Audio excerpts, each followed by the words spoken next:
Standing in front of a strip club with signs protesting the sale of women may not seem like a spiritual act, but for activist Michelle Miller, it's intrinsically tied to her faith. I read my Bible from beginning to end, all the way through, and felt like I was reading an entirely new text than I had ever read before, and saw how much Jesus cares for the marginalized.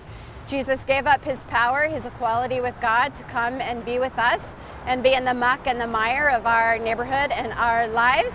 And I saw the need to emulate that and to stand with Jesus in his death and in his resurrection with the marginalized and with the oppressed. So I thought, who's still the least? The least is still prostituted women.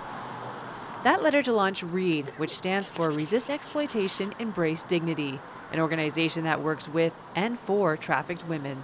Yeah, so we take crisis calls from women, we do some outreach, we take crisis calls from various other community partners, and then we befriend women, help them find what it is they need, ask them what they want, whether it's shelter through us in an underground railroad sort of a way, or it's through shelter with other people, legal assistance. We kind of just pull together all of our community partners around what a particular woman needs.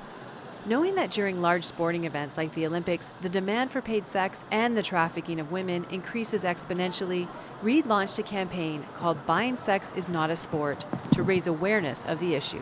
It's actually part of an international global movement called Abolition that is seeking to abolish the sex industry, partially through addressing the male demand for paid sex.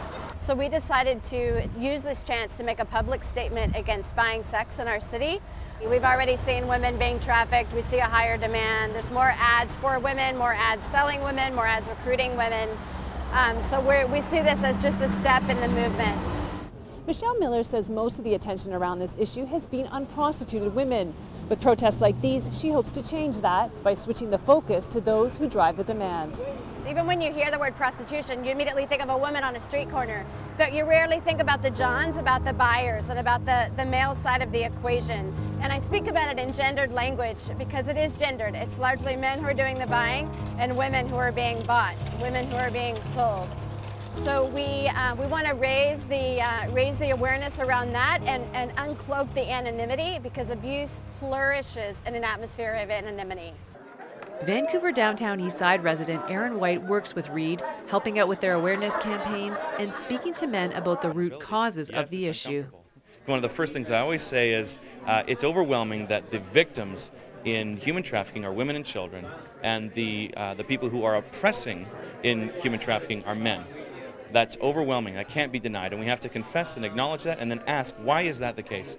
It isn't just because a whole bunch of men are bad.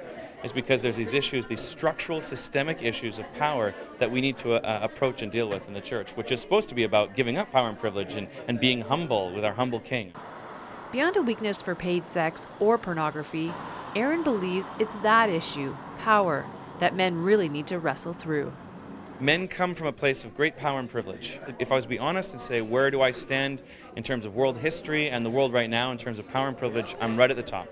I'm educated, I'm white, I'm male, I'm right at the top of power and privilege. And it isn't just an issue of personal holiness or personal morality that causes things like human trafficking. It's an issue of power and privilege.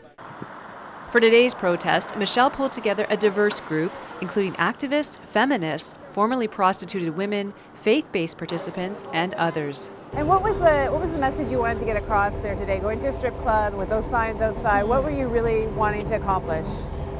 Letting them know that partially that our eyes are on them, and exposing publicly how the male demand for paid sex fuels the sex industry, and that it's damaging to women, and that it's not innocuous and it's not a game.